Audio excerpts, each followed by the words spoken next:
When Herod realized that he had been deceived by the Magi, he became furious. He ordered the massacre of all the boys in Bethlehem and its vicinity 2 years old and under, in accordance with the time he had ascertained from the Magi. Then was fulfilled what had been said through Jeremiah the prophet.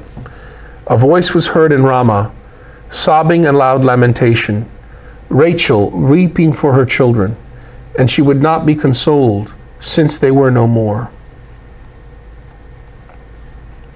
Herod's ploy of seeking out and killing possible claimants to his throne. Now, I have to mention something before we go on with this.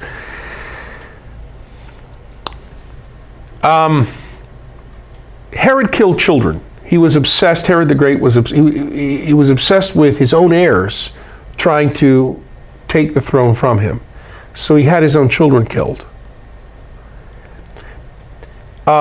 There are historians like Josephus Flavius who can't stand Herod, and they list all of his atrocities and wrongdoings, but they never mention that he had a mass execution of a bunch of infants. And Luke doesn't mention it either. There's no ancient source that mentions it, so only Matthew. So this is also likely, according to scholars, a fiction. It's not that Herod's beyond doing it, okay? But it's just not something he actually did. And again, Matthew is probably trying to associate Jesus with Moses and Israel.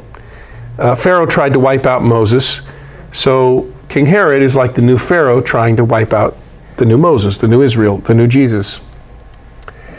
But in the story now, King Herod's ploy of seeking out and killing possible claimants to his throne follows upon Herod's being informed of the comet portending political calamity for him.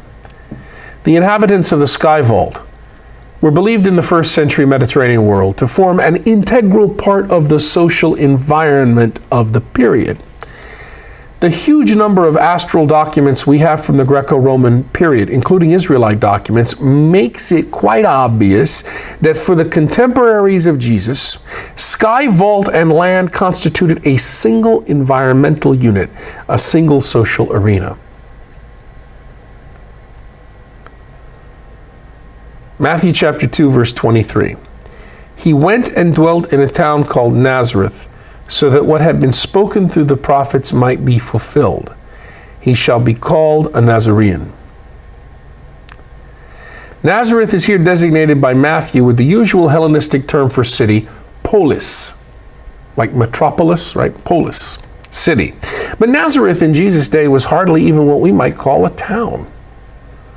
It was a small village of 100 or so people, maybe belonging to the nearby city of Sepphoris. Bethlehem wasn't that much bigger. Note the absence of any reference to onlookers or reliable witnesses in the first 2 chapters of Matthew. Since onlookers would be necessary to validate events in honor-shame societies, their absence in these chapters initially suggests that these chapters are not about how Jesus or anybody else, such as Joseph or the Magi, was actually accorded a grant of honor.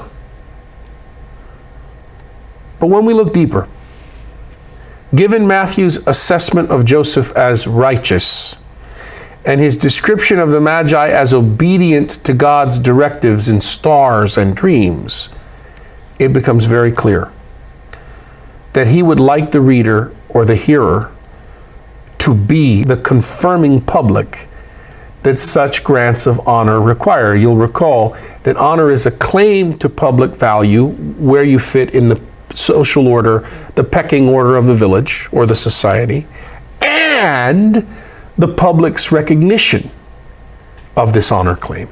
And what a motivation to write it. Yeah, the Jesus group itself has to be the witness. The witness. Now, this is extraordinary. Because when the gospel moves outside of honor-shame cultures, and what a Christmas message this is for us, we become the witness of the true claims of the Son of God, Jesus. But how can we do that when we who put plastic figures and statues of Middle Eastern people, very Americanized, Mary made to look something like a German goddess sometimes, wouldn't even consider having Middle Eastern people, many of whom are also Christians, by the way, who are going through absolute hell to enter into our safety, our vulnerability. How can we call ourselves Christian if we aren't going to love the poor, the marginalized, the weak? When we claim to be the witnesses of the peasant Jesus. These are things to meditate on this Christmas.